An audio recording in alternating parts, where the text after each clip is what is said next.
everybody and welcome back. Today I'm going to be doing a new Blu-ray review and today I'll be talking about Tinkerbell and the Legend of the Neverbeast. So yeah, I'm really excited to talk about this one. I was looking forward to it but I didn't know too much about it. I've seen all the other Tinkerbell movies and usually what I do is, obviously being older than the target demographic for the movies, I go into the movies with the kind of age bracket in mind and just appreciate them for what they are, and they look beautiful on Blu-ray. The animation is stunning in these movies always. The storylines are cute and definitely kind of more than I always expected them to be from the Tinkerbell movies, like, you know, in the beginning, whereas now obviously I know that the story is going to be pretty good. But yeah, so this one I did the same thing. I went into it, you know, with the age bracket in mind, thinking, yeah, you know, this is going to be another fun Tinkerbell movie. And I really enjoyed this movie, but basically I've watched it twice I watched it one day, the day it came out, and then I watched it again the following day, because I really felt like the first time I watched it, watching it in mind of it kind of going to be similar to the other Tinkerbell movies and for like kind of younger kids, I felt like it kind of was so different than I expected it to be, and I was kind of really surprised. So basically this one, well, I feel like the problem is as well, I went into it, you know, thinking of that mindset, and two, I went into it with the mindset of the fact that, okay, this is probably the last Tinkerbell movie because, you know, they've cancelled 7 and 8, they're not going to do any more. I don't know now if that's exactly true. I kind of do hope that they do another one, because I honestly feel like this one didn't wrap it up as well as it could have. So I feel like they could at least do another one to kind of really just wrap things up. But yes, I went in with that in mind as well, and then I kind of felt like I needed to watch the movie, putting that aside and just watch it for its kind of own movie.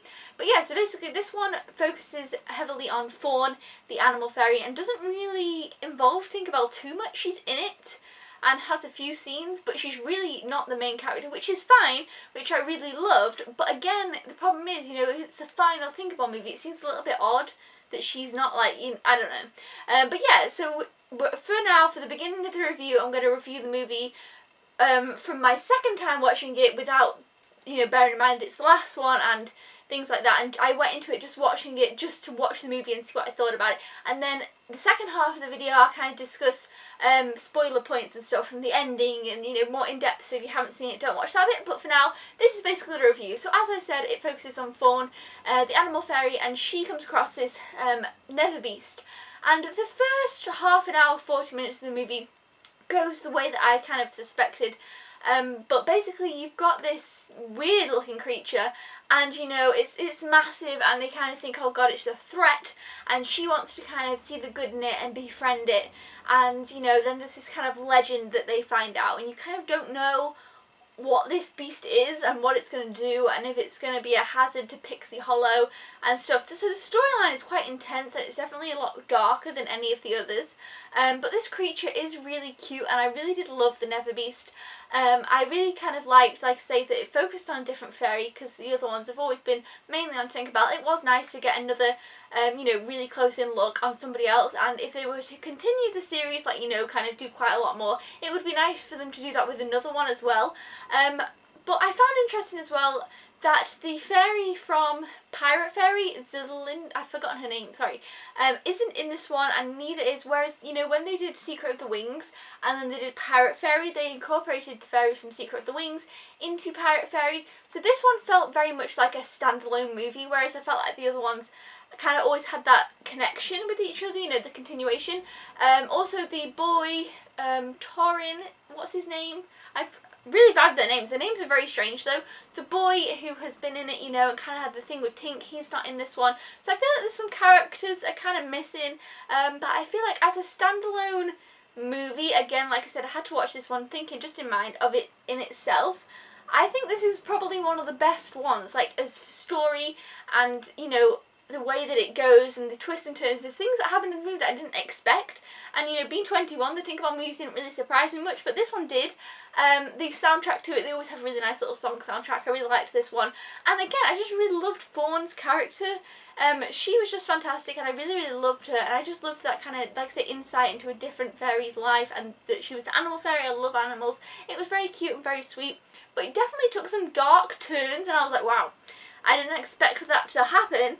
So I feel like for little kids, this might be kind of scary. But then again, old classic Disney movies used to always have that scary bit in, and I guess then they tried to kind of make them all sweet and lovely. So I guess, you know, they're bringing the darker bits back a bit. But yes, that definitely surprised me, and I was not expecting some things to happen that happened in this movie. But yeah, overall, I gave the movie, well, at one point I'm torn. I'm torn between giving it 4 and 4.5. I feel like it's a really difficult movie to rate, but if you enjoy the Tinkerbell movies, you will really enjoy this one. It's definitely, you know, it's just really fascinating story. The storyline is probably one of the strongest of all of them. It's just a really interesting, getting to know the Neverbeast is really, really interesting, and I just really loved it. This is definitely one that I feel like I will rewatch most of among the 6 of the movies, because it's just got such an interesting storyline and kind of so much extra character development for Fawn and the Neverbeast.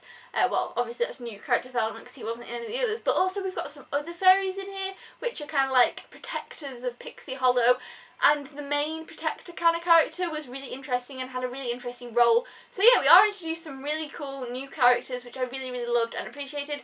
But yeah, so now let's get on to the spoilery section. So if you haven't seen this one but you've seen the other ones, or if you have children, if they're under 5, I'd probably watch it first yourself just to see whether your kid will be scared by it, because I feel like there was some things I was like, whoa, don't know if I'd want my kid to see that. They're really little, but then anything over that I'm sure they'd be fine. But yeah, you know, if you enjoy the Tinkerbell movies, I'd recommend this one. It definitely does not disappoint. But yeah, anyway, now onto the spoilery stuff. So basically, if you've obviously seen this movie because you hear it, the spoiler of it. Like I say, the first 40 minutes was exactly what I thought it was going to be. I thought she's going to meet the Neverbeast, they're going to think it's a horrible beast, and then it's going to turn out to be lovely, and it all will be well. But then it takes that turn of the legend, and the thing grows horns and wings, and it's like, whoa, I was like, okay, and then it all gets dark, and it's like threatening for Pixie Hollow to be destroyed, and I was like, where is this movie going? And then, you know, especially there's some deep bits in this movie, when they capture the Neverbeast and Fawn, and you know, it's last thing it sees is Fawn, and she feels like she's betrayed it. That was just sad. I was like, oh gosh. So yeah, that was a weird kind of moment, and it got kind of a lot to process in this movie, especially like I say in the last 40. Well, how long is the movie? Well, you know, the third act of the movie. And then the bit where, well, I had a problem when Fawn dies.